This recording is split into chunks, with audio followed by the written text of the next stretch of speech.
नमस्कार दोस्तों। बात है 24 दिसंबर 1999 की। जब पूरा देश उस टाइम न्यू ईयर व क्रिसमस की तैयारी कर रहा था दोस्तों, तब उसी टाइम एक ऐसी खबर आई जिसने पूरी दुनिया को हिला के रख दिया था दोस्तों। बात है इंडियन एयरलाइंस की फ्लाइट IC814, जो उस टाइम करीबन 4 बजे काठमांडू के त्रिभुवन इंटरनेशनल एयरपोर्ट से उड़ान भरी थी दोस्तों। उड़ान भरने के बाद दोस्तों यहाँ पे यात्रियों को खाना परोसा जा रहा था, तो उसी दौरान 5 नकाबपोश आतंकवादियों ने इस प्लेन को हाईजैक कर लिया था दोस्तों। ये एक जस्ट हाईजैक नहीं था दोस्तों, हाईजैकिंग नहीं थी दोस्तों, ये यहाँ पे उस प्लेन में बैठे 176 यात्री व इंडिया की सुरक्षा के बीच एक जंग थी दोस्तों। तो यहाँ पे हम जानेंगे दोस्तों इस प्लेन हाईजैकिंग के बारे में और इसके पीछे की रीज़न एक्चुअली, इस हाईजैकिंग के पीछे के रीज़न क्या थे और किस। This is an urgent update on Indian Airlines.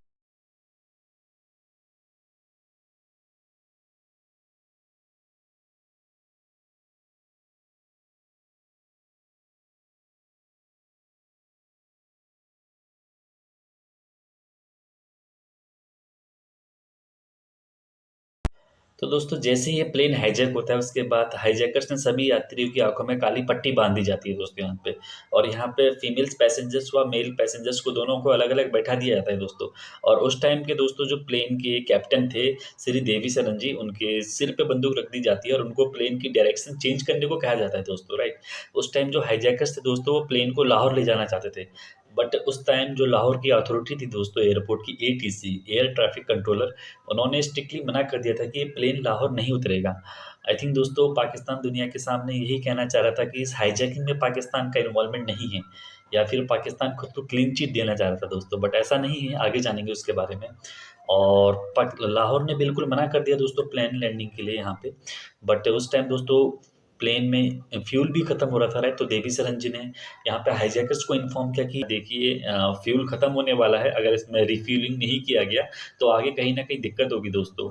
तो कहीं न कहीं देवी सरन जी के माइंड में दोस्तों एक गेमिंग चल रही थी कि इस प्लेन को हमें कहीं न कहीं इंडिया के अंदर ही लैंड करवाना है, ताकि हमारी गवर्नमेंट इसको इस हाईजैकिंग को रोक सके, राइट। अमृतसर उतरने का मेन रीज़न ही यही था, और ताकि हम अपनी इंडियन टेरिटरी में कहीं पर भी जहाज़ को उतार दें, सो दैट हमारा जो हाईजैक है यहीं पर ख़त्म हो जाएगा। उसको उनको उम्मीद भी थी दोस्तों, अगर इस प्लेन को मैं कहीं इंडिया के अंदर ही लैंड करवाता हूँ, तो हमारी गवर्नमेंट इस हाईजैकिंग को रोक लेगी, राइट। तो उन्होंने दोस्तों हाईजैकर्स को बहुत मनाया, उनसे रिक्वेस्ट करी कि इस चीज़ के लिए कि रिफिलिंग की आवश्यकता है, इसको रिफिलिंग करना ज़रूरी है, वरना आगे कुछ हो सकता है इस प्लेन में। तो कहीं न कहीं एंड में दोस्तों देवी सरन जी सक्सेस हो गए इस बात को लेके, और जो हाईजैकर्स थे उन्होंने भी परमिशन दे दी, ठीक है आप इस प्लेन को रिफिलिंग के लिए कहीं नियर बाय बॉर्डर पे आप इसको लैंड करा सकते हैं। तो दोस्तों उस टाइम अमृतसर में ये प्लेन दोस्तों लैंड हुआ था शाम के 7 बजे। तो दोस्तों एक रिस्पॉन्सिबल कैप्टन होने के नाते देवी सरन जी ने इस प्लेन की बड़ी सॉफ्ट लैंडिंग की दोस्तों शाम 7 बजे अमृतसर एयरपोर्ट पे। उन्होंने दोस्तों प्लेन को इस तरीके से उतारा कि जितना समय लग सकता है लग जाए, राइट। क्योंकि वो भी चाहते थे कि अगर जितना ज़्यादा समय लगेगा दोस्तों, हमारी गवर्नमेंट को भी उतना ही समय चाहिए इस हाईजैकिंग को रोकने के लिए, वो प्लानिंग करने के लिए, राइट। तो उन्होंने बड़ी सॉफ्टली लैंडिंग की दोस्तों यहाँ पे, राइट। उसके बाद दोस्तों इस हाईजैकिंग को रोकने के लिए हमारी गवर्नमेंट द्वारा क्राइसिस मैनेजमेंट ग्रुप भी बनाए गए दोस्तों, राइट। इस दोस्तों जो ग्रुप की अपनी स्ट्रैटेजी थी, स्ट्रैटेजी ये थी दोस्तों, राइट, जो भी ट्रक यहाँ पे जाएगा इस प्लेन को रिफिलिंग करने के लिए, उस ट्रक में पंजाब पुलिस के कांस्टेबल को छुपा के रखना था दोस्तों। तो जैसे ही ये ट्रक पास जाएगा, वो कमांडो चुपके से जाके उस प्लेन को या तो ये पंक्चर कर देंगे उसके टायर, जिससे उसको उड़ने में प्रॉब्लम है, या फिर किसी दूसरी तरीके से उस हाईजैकिंग को रोक पाएँगे, राइट। बट दोस्तों यहाँ पे कुछ हम कहेंगे कुछ मिसकम्युनिकेशन या अथॉरिटी के सिस्टम फेलियर की वजह से हम यहाँ पे बिल्कुल नाकाम रहे दोस्तों, एक टर्निंग पॉइंट हो जाता वरना हमारे लिए। दोस्तों होता यहाँ पे ये है कि जैसे ही ये ट्रक एयरपोर्ट में जाता है, जैसे ही प्लेन के पास पहुँचता है दोस्तों, पहले तो ये ट्रक बहुत ही ज़्यादा स्पीड में चलता है, राइट। फिर यहाँ पे इनको निर्देश दिया जाता है कि आप थोड़ा स्लो चलिए। तो यहाँ पे आई थिंक कुछ मिसकम्युनिकेशन होता है ट्रक ड्राइवर को, वो गाड़ी जगह पे ही रोक देता है, बंद कर देता है गाड़ी। और दोस्तों ये सारा इंसिडेंट पायलट सीट पे बैठ के हाईजैकर्स देख रहे थे। हाईजैकर्स देखते ही ये ट्रक ड्राइवर को अब हो क्या रहा है, कर क्या रहा है ये? अभी इतनी स्पीड से गाड़ी चला के जा रहा था और अभी इसने तुरंत गाड़ी बंद कर दी। तो उनको दोस्तों इसमें शक होने लगा, और वो इसी रीज़न से और भी ज़्यादा फ्रस्ट्रेट हो गए दोस्तों। तो दोस्तों अमृतसर एयरपोर्ट का सारा इंसिडेंट ये हाईजैकर्स देख रहे थे दोस्तों, राइट। वो देख के यही सोच रहे थे कि कहीं ये इंडियन गवर्नमेंट का कोई ऑपरेशन तो नहीं जिससे हमें पकड़ना चाहे, राइट। ये सारी चीज़ें देख के वो देवी सरन जी को बार-बार धमकी दे रहे थे कि आपकी अथॉरिटी ने अभी तक इसे रिफिलिंग क्यों नहीं किया दोस्तों। और इसी सब के बीच दोस्तों वहाँ पे एक पैसेंजर को उन्होंने शूट कर दिया, जिनका नाम सतनाम सिंह था दोस्तों। दोस्तों यहाँ पे डिले के बहुत सारे कारण थे दोस्तों। पहला रीज़न तो दोस्तों ये था, यहाँ पे इंडियन गवर्नमेंट और एयरपोर्ट अथॉरिटी खुद चाहती थी कि ये प्लेन ज़्यादा से ज़्यादा समय तक अमृतसर एयरपोर्ट पे रुका रहे, ताकि दोस्तों उस टाइम एनएसजी कमांडो दिल्ली से अमृतसर एयरपोर्ट नहीं पहुँचे थे, राइट? वो चाहते थे कि अगर थोड़ा देर और ये प्लेन यहाँ रुक जाए एयरपोर्ट पे, तो मे बी एनएसजी कमांडो वहाँ पहुँच जाए और यहाँ पे ऑपरेशन चला के इस हाईजैकिंग को रोकी जा सके दोस्तों। और दोस्तों दूसरा जो रीज़न था यहाँ पे, सीएमएस जो ग्रुप बनाया था, क्राइसिस मैनेजमेंट ग्रुप, और एयरपोर्ट अथॉरिटी, इन दोनों के बीच दोस्तों कोऑर्डिनेशन बहुत ही कम था। कुछ एक्शन नहीं लिया जा रहा था दोस्तों, राइट? समय की बहुत कमी थी। इन लोग को ये नहीं पता था कि कौन सा एक्शन कब लेना है, किस तरीके से ऑपरेशन स्टार्ट करना है दोस्तों। दोस्तों इन सब का नतीजा ये हुआ कि हमारे पैसेंजर निर्दोष सतनाम सिंह जी, जिनको अपनी जान गंवानी पड़ी, राइट? दोस्तों यह सारी चीज़ें देखते हुए हाईजैकर्स और ज़्यादा फ्रस्ट्रेट हो गए। उन्होंने देवीसरन जी के सिर पे बंदूक रखी और उनको धमकी देने लगे कि आप जल्द से जल्द या प्लेन टेक ऑफ करिए लाहौर की तरफ, वरना हम और भी पैसेंजर्स को मारना स्टार्ट कर देंगे दोस्तों। जो हमारी बुक के अंदर लिखा हुआ था वो बड़ा क्लियर लिखा हुआ है, follow the instructions of hijackers, don't argue with them. और जब उन्होंने मेरे पैसेंजर्स को मारना स्टार्ट कर दिया, और वो एक ही चीज़ की जिद कर रहे थे कि जहाज़ को यहाँ से उड़ाओ, जहाज़ को यहाँ से उड़ाओ, तो टू स्टॉप द किलिंग मेरे पास और कोई चारा नहीं था वहाँ से टेक ऑफ कर। तो दोस्तों यहाँ पे कैप्टन देवीसरन जी के पास कोई दूसरा ऑप्शन नहीं था। उन्होंने जल्द से जल्द ये प्लेन लाहौर की तरफ टेक ऑफ किया दोस्तों, राइट? बट यहाँ पे बात गौर करने वाली है कि प्लेन अभी भी रिफिलिंग नहीं हुआ था, राइट? उस पे फ्यूल नहीं डाला गया था, बट ऐसे ही लाहौर की तरफ जा रहा था। बट उस टाइम दोस्तों लाहौर की एयरपोर्ट अथॉरिटी ने दोबारा इस प्लेन को अपने एयरपोर्ट पे लैंड करने के लिए स्ट्रिक्टली दोस्तों मना कर दिया था, राइट? कि कोई भी प्लेन यहाँ पे ऐसा इस तरीके से लैंड नहीं होगा दोस्तों। यहाँ तक कि दोस्तों लाहौर अथॉरिटी ने अपने एयरपोर्ट एरिया की सारी लाइट्स ऑफ कर दी दोस्तों। जैसे उस एरिया की सारी लाइट ऑफ होती दोस्तों, तो फिर वहाँ पे कोई भी प्लेन वहाँ पे लैंड नहीं हो पाता सुरक्षित, राइट? क्योंकि पायलट को दोस्तों दिखाई नहीं देगा, कैप्टन को वहाँ पे दिखाई नहीं देगा कि मुझे प्लेन कहाँ पे लैंड करना है। पर दोस्तों यहाँ पे हम देवीसरन जी को कुछ यहाँ पे हाईवे नज़र आने लगा दोस्तों दूर से। दोस्तों यहाँ पे हम उनकी किस्मत बोलें या फिर उनका इतने साल काम करने का तजुर्बा बोलें, उन्होंने बिल्कुल दोस्तों सॉफ्टली और बहुत ही अच्छे तरीके से सबको सुरक्षित वहाँ पे लाहौर एयरपोर्ट पे लैंड करवा दिया दोस्तों, राइट? जैसे ही दोस्तों ये लाहौर एयरपोर्ट पे प्लेन लैंड हुआ, तो इंडियन गवर्नमेंट ने पाकिस्तान अथॉरिटी से बात की, वहाँ के एम्बेसडर से बात की दोस्तों, राइट? हमारी गवर्नमेंट का दोस्तों उनसे 2 ही माँग थी कि पहले तो आप इस प्लेन को रिफिलिंग करिए और ज़्यादा से ज़्यादा इस प्लेन को वहाँ रोकने के लिए कोई ना कोई वहाँ पे प्लानिंग करे, राइट? और दूसरा ये था कि इस प्लेन को चारों तरफ से अपने कमांडो से घेर लीजिए और हमें एक ऑपरेशन वहाँ पे एक्टिव करने दीजिए, ताकि इस हाईजैकिंग को रोक जा सके इंडिया द्वारा। दोस्तों पाकिस्तान ने दोनों माँगे बिल्कुल नहीं मानी, ना तो उन्होंने रिफिलिंग के लिए एग्री हुए और ना ही उन्होंने कोई ऑपरेशन हमें लॉन्च करने के लिए वहाँ पे परमिशन दी। बट दोस्तों किसी न किसी रीज़न से पाकिस्तान का अपना कहना है कि वो कहता है रिपोर्ट्स में कि हमने इस प्लेन को चारों तरफ से घेर लिया था और इस तरीके से रोका था, बट ऐसा कहीं भी कुछ नज़र नहीं आता है दोस्तों पाकिस्तान की तरफ से। बट यहाँ पे दोस्तों बाद में काफ़ी परमिशन के बाद पाकिस्तान ने इस प्लेन को रिफिलिंग किया था दोस्तों। तो दोस्तों लाहौर में इस प्लेन की रिफिलिंग होने के बाद हाईजैकर्स ने देवीसरन जी को ऑर्डर दिए कि इस प्लेन को आप दुबई की तरफ ले जाएँ, यूएई की तरफ, राइट? तो दोस्तों इंडियन गवर्नमेंट ने यूएई की अथॉरिटी से बात की और अपनी कुछ रिक्वेस्ट दी कि ये कुछ रिक्वेस्ट है, आप इन्हें प्लीज़ एक्सेप्ट करिए। पहली दोस्तों रिक्वेस्ट ये थी कि इस प्लेन को सेफली आप लैंडिंग करने दीजिए अपनी एयरपोर्ट अथॉरिटी में। और दूसरी जो दोस्तों रिक्वेस्ट है कि हमें एक कमांडो ऑपरेशन करने दीजिए, ताकि हम हाईजैकर्स को पकड़ सकें और हाईजैकिंग रोक सकें, राइट? तो दोस्तों यहाँ पे जो पहली माँग थी इंडिया की, वो तो यूएई ने दोस्तों एक्सेप्ट कर ली। ठीक है, कि आपको जो यहाँ पे कहना है कि इस प्लेन को लैंडिंग के लिए आप परमिशन दे सकते हैं। लेकिन जो दूसरी दोस्तों यहाँ पे डिमांड थी, राइट, कि कमांडो ऑपरेशन करने के लिए, वो बिल्कुल यूएई ने दोस्तों मना कर दिया, क्योंकि दोस्तों यूएई बिल्कुल भी कोई खून-खराबा नहीं चाहता था अपने इस कंट्री में, राइट? और दोस्तों बट यूएई ने इंडिया से ये ज़रूर कहा था कि दोस्तों कि हम मिलिटर की तरह हम बात करेंगे, आपके बिहाफ में हम हाईजैकर से बात करेंगे, राइट? दोस्तों काफ़ी लंबे टाइम तक बातचीत चलती रही, राइट? और कुछ पॉजिटिव रिजल्ट भी आए दोस्तों। तो दोस्तों लंबी बातचीत के बाद हाईजैकर्स ने 27 पैसेंजर्स को यहाँ पे रिहा कर दिया, राइट? दोस्तों इन 27 पैसेंजर में कुछ महिलाएँ थी व कुछ उनके बच्चे थे और कुछ दोस्तों 60 प्लस के बुजुर्ग थे, जिनकी उम्र 60 वर्ष से ज़्यादा थी, राइट? तो ज़्यादा ही बुजुर्ग लोग थे, उनको रिहा करने के लिए उन्होंने डिसीजन ले लिया। और दोस्तों उस टाइम इन 27 पैसेंजर को लेने के लिए उस टाइम के civil aviation minister Sharad Pawar ji इनको खुद अपने प्लेन से लेने के लिए आए थे इंडिया।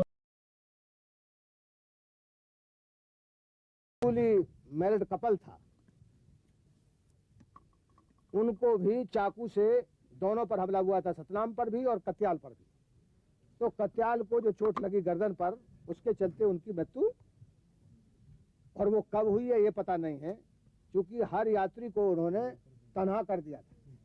यानी लखनऊ के बाद उन्होंने लोगों को पिस्टल और वापस ले जाने के लिए, राइट। तो दोस्तों ये सारा इंसिडेंट खत्म होने के बाद हाईजैकर्स ने देवी सरन जी को खुद दोबारा यहाँ पे दोस्तों निर्देश दिए कि अब इस आप प्लेन को कांधार की तरफ ले जाएं, अफगानिस्तान की तरफ दोस्तों। हाँ, क्योंकि दोस्तों एक कांधार अफगानिस्तान ही ऐसी जगह थी जहाँ पे हाईजैकर्स खुद को महफूज समझते हैं, क्योंकि जो हाईजैकर्स थे दोस्तों वहाँ पे कहीं ना कहीं तालिबान की गवर्नमेंट थी दोस्तों उस टाइम अफगानिस्तान में, जिसको इंडिया ने बिल्कुल मान्यता नहीं दी थी। बट उनको शायद हाईजैकर्स को ये लगा दोस्तों कि हम तालिबान में ज़्यादा महफूज होते हैं।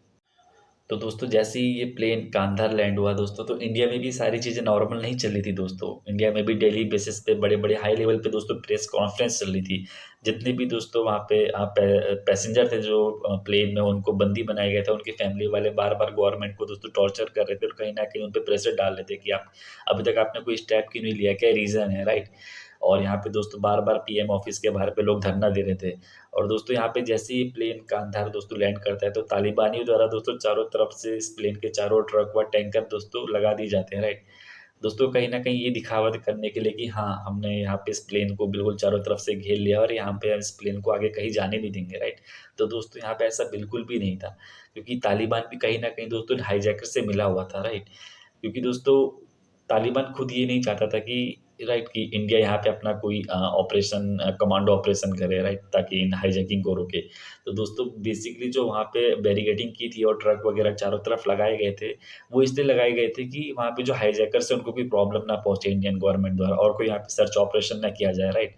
तो दोस्तों अगले ही दिन इंडियन गवर्नमेंट ने तालिबान की गवर्नमेंट से यहाँ पे राइट कॉन्टैक्ट करना स्टार्ट किया। बट ये प्रोसेस बहुत ही स्लो था दोस्तों, क्योंकि यहाँ पे उस टाइम जो तालिबान की गवर्नमेंट थी दोस्तों, तो उसको इंडिया ने अभी तक मान्यता नहीं दी थी। तो प्रोसेस बहुत ही धीरे चल रहा था दोस्तों, राइट। डे बाय डे सारी चीज़ें हो रही थी। और उसके अगले दिन दोस्तों यहाँ पे 7 मेंबर नेगोशिएशन टीम इंडिया की गवर्नमेंट ने कांधार भेजी थी, राइट दोस्तों। इसमें 7 मेंबर थे दोस्तों, एक मेंबर इसमें, उनमें से एक मेंबर यहाँ पे अजीत डोभाल जी थे दोस्तों, जो उस टाइम आईबी के सीनियर ऑफिसर थे। और जो दूसरे मेंबर थे दोस्तों वो हैं विवेक काटजू, जो MEA ministry of external affair के दोस्तों जॉइंट सेक्रेटरी थे, राइट। तो उनको यहाँ पे नेगोशिएशन करने के लिए भेजा दोस्तों। यहाँ पे टेररिस्ट की कुछ डिमांड थी, कुछ उनकी 3 शर्तें थी जिसके बदले वो यात्रियों को छोड़ने वाले थे। तो दोस्तों यहाँ पे हाईजैकर्स की 3 शर्तें थी यात्रियों को छोड़ने के लिए, राइट दोस्तों। पहली शर्त ये थी कि इंडिया की जेल में बंद 36 कैदियों की रिहाई। तो सबसे इन 36 कैदियों में दोस्तों सबसे खतरनाक कैदी था, वो था मसूद अजहर। ये दोस्तों एक हरकतुल अंसर का लीडर था, जो एक टेररिस्ट ऑर्गेनाइजेशन थी। और 1994 में ये एक फर्जी पासपोर्ट पुर्तगाली पासपोर्ट में दोस्तों भारत आया था। और दोस्तों यहाँ आने के बाद वो कश्मीर गया। तो कश्मीर में जाके दोस्तों उसने काफ़ी भड़काऊ भाषण दिए और काफ़ी मिलिटेंट ग्रुप बनाए, जो इंडियन गवर्नमेंट के प्रति उनका काम भड़काना था। तो एक दोस्तों अनंतनाग में रूटीन चेकिंग के कारण वो वहाँ पकड़ा गया, तब से वो जेल में ही बंद था। और जो दोस्तों दूसरी शर्त थी हाईजैकर्स की, वो ये थी कि यहाँ पे $200 मिलियन उनको देने थे, राइट। $200 मिलियन, जो अपने आप में दोस्तों एक बहुत बड़ी रकम थी। और तीसरी शर्त ये थी कि दोस्तों एक मिलिटेंट की डेड बॉडी, जिसका नाम साजिद अफगानी था, राइट। तो काफ़ी देर टाइम तक दोस्तों चली बातचीत के बाद भारत सरकार ने सिर्फ एक ही शर्त को माना, राइट, वो भी 3 कैदियों की रिहाई, राइट दोस्तों। बस बाकी जो शर्तें थी $200 मिलियन और यहाँ पे दूसरी शर्त थी एक मिलिटेंट की डेड बॉडी, उसके लिए बिल्कुल यहाँ पे मना कर दिया गया। तो एक ही शर्त पे माना गया भारत सरकार द्वारा दोस्तों, राइट। तो दोस्तों 30 दिसंबर 1999 को डील फाइनल हो चुकी थी। 7वें दिन यानी 30 दिसंबर 1999 को दोस्तों शाम को भारत के फॉरेन मिनिस्टर जसवंत सिंह खुद 3 आतंकवादियों को लेकर यहाँ पे भारत से कांधार पहुंचे। तो दोस्तों इतनी लंबी चौड़ी मीटिंग के बाद, एक नेगोशिएशन करने के बाद, सिर्फ हाईजैकर्स की एक ही डिमांड मांगी गई दोस्तों। तो उन 3 कैदियों को लेके हमारे जो उस टाइम फॉरेन मिनिस्टर थे जसवंत सिंह जी, वो कांधार आए। उन 3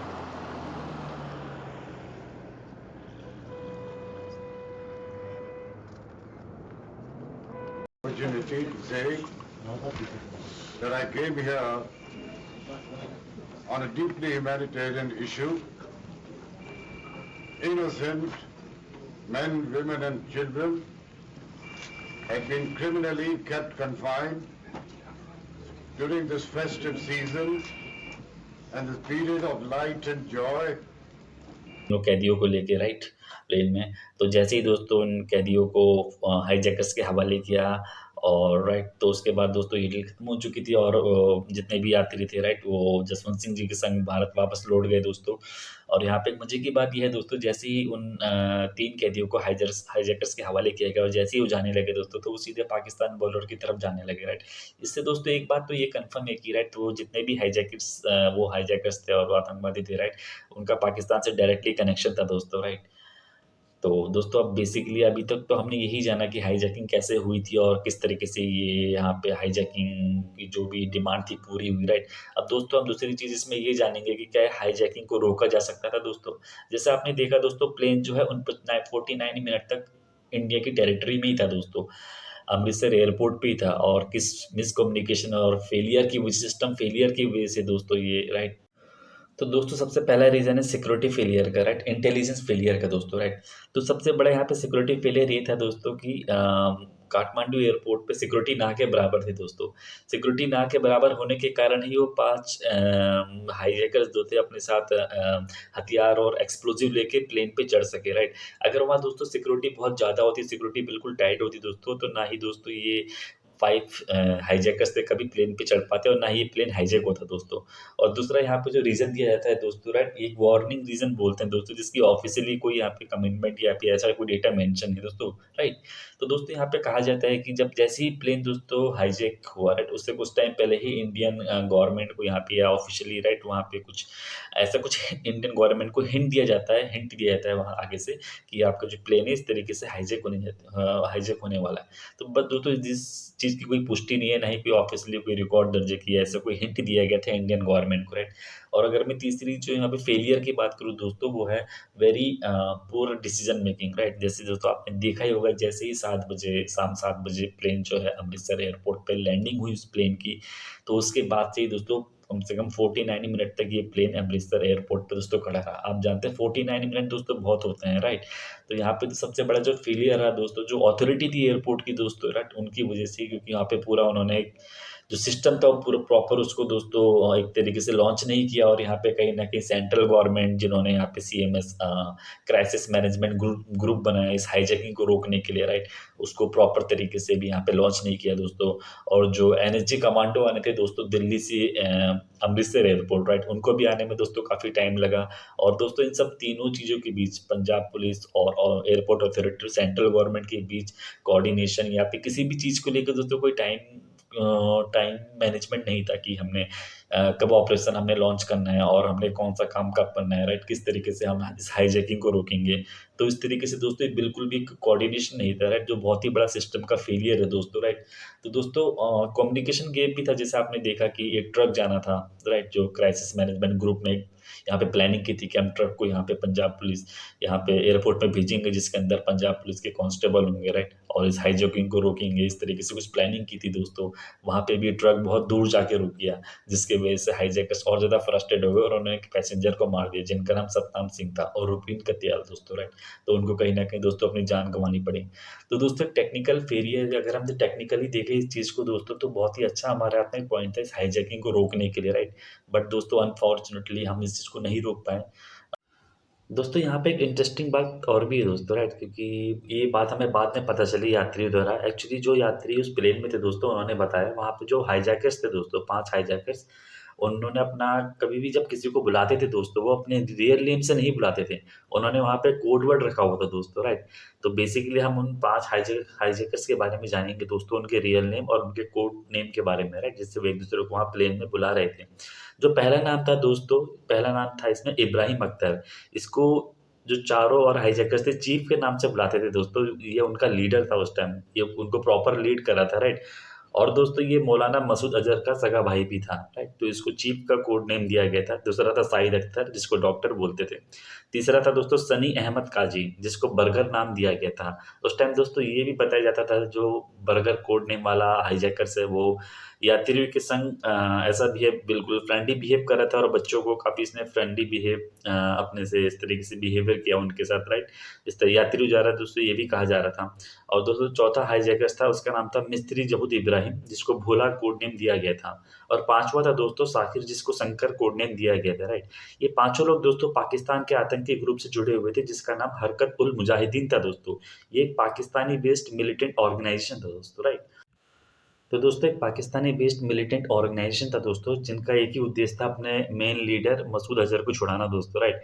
मसूद अज़हर के बारे में दोस्तों हम आगे भी बात करेंगे, राइट। इसको छुड़ाने के लिए और भी काफ़ी ज़्यादा यहाँ पे प्रयास किए गए थे पहले, राइट। जिस पर्सन ने प्रयास किए गए थे दोस्तों उसके बारे में भी बताऊँगा, बहुत ही इंटरेस्टिंग फैक्ट है, राइट। और दोस्तों यहाँ पे एक बात और है दोस्तों, राइट। यहाँ पे कुछ लोगों का कहना है, कुछ सोर्स का यहाँ पे कहना है कि अगर हमारी जो 7 मेंबर टीम थी, जिनको इंडिया से कांधार भेजा गया था नेगोशिएट करने के लिए, अगर वो थोड़ा-सा और नेगोशिएट करती दोस्तों, तो यहाँ पे हमने 3 आतंकवादियों को रिहा किया। 3 की जगह दोस्तों 1 आतंकवादी को रिहा करने का यहाँ पे नेगोशिएट और हो सकता था, राइट? क्योंकि यहाँ पे जस्ट 1 ही आतंकवादी को रिहा करना, अगर हम चाहते तो ऐसा नेगोशिएट करके ऐसा हो सकता था, क्योंकि यहाँ पे उस टाइम पाकिस्तान में जो इंडिया के दोस्तों डिप्लोमेट थे, उनका भी यह कहना था दोस्तों, राइट? अगर हम थोड़ा-सा और नेगोशिएट कर लेते तो मे बी हो सकता था कि हमें जस्ट 1 ही आतंकवादी रिहा करना पड़ता, राइट? तो अब दोस्तों उन 3 टेररिस्ट के बारे में बात करते हैं, जिनको भारत सरकार ने हाईजैकर्स को सौंप दिया था, जिनको भारत सरकार ने अपनी जेल से छोड़ दिया था, राइट। एक्चुअली कितने खतरनाक थे दोस्तों ये, राइट, आतंकवादी जिनकी माँग यहाँ पे हाईजैकर्स ने की थी, स्पेशली इन तीनों पे ही फोकस किया गया था दोस्तों। अगर जो यहाँ पे पहला नाम लूँ दोस्तों, जो पहला आतंकवादी था जिसको छोड़ा गया था जेल से, वो था मौलाना मसूद अज़हर। जी दोस्तों।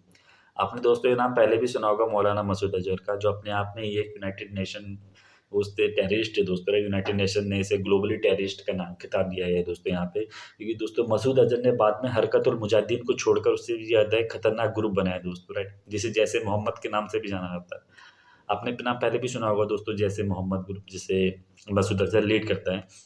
एक्चुअली सन 2000 में एक ग्रुप बनाया गया था दोस्तों, जिससे भारत में कई आतंकी हमले किए दोस्तों, और जो सबसे पहला अटैक करवाया गया था दोस्तों जैसे मोहम्मद द्वारा, वो था इंडियन पार्लियामेंट अटैक से दोस्तों। 2001 में दोस्तों ये अटैक किया गया था, जिसमें 12 लोगों की मौत हुई थी दोस्तों।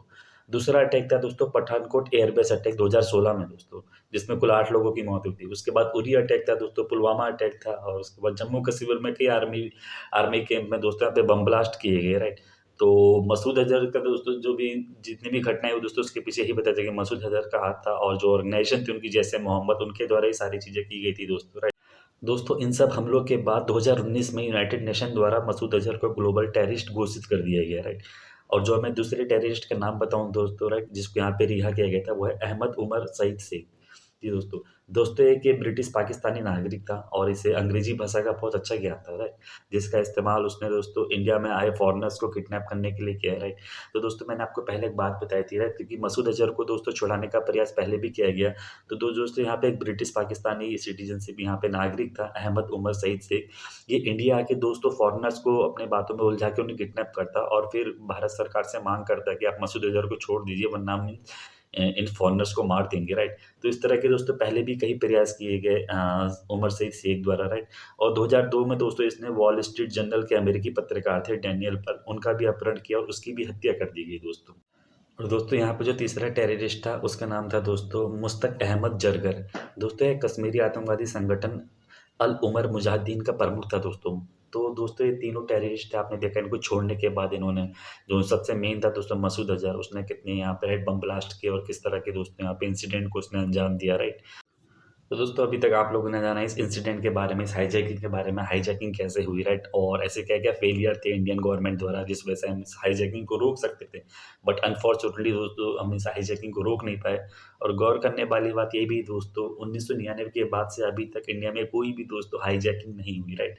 तो इसका एक ही रीज़न है दोस्तों, उसके बाद किसी भी इंटरनेशनल एयरपोर्ट कहें, अपने नेशनल डोमेस्टिक एयरपोर्ट कहें, सब में सिक्योरिटी काफ़ी हाई अलर्ट हो गई है दोस्तों, राइट। तो ऐसी कोई भी घटनाएँ दोस्तों देखने को नहीं मिली। पर दोस्तों इस पूरे संकट में जहाँ पे 170 से ज़्यादा लोग घर लौटे, वहाँ एक ऐसा परिवार भी था दोस्तों जिसकी खुशियाँ हमेशा के लिए उजड़ गई। रुपीन कतियाल की शहादत हमें याद दिलाती है कि आतंकवाद की कीमत हमेशा मासूमों को ही चुकानी पड़ती दोस्तों। तो दोस्तों आज की वीडियो में बस इतना ही। धन्यवाद।